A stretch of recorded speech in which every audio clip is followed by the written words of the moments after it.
Don't laugh. We've got a product here that is very, very functional, and you're going to find out just how functional in a minute. But first of all, let's wheel him in. Loz.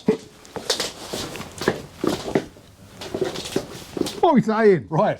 Quickly explain what on earth it is that you're doing here. Well, on a Saturday night, I like to get chained to a bed. No.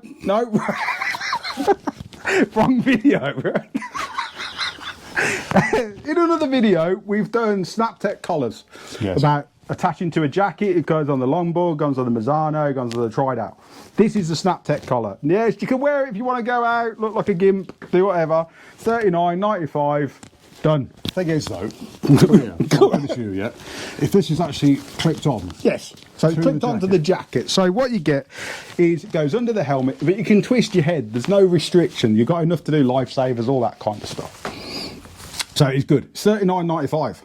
Stops water dripping down the back of your neck. Job's a peach. Keeps you dry. Can I take it off now? Yes. Good. See ya.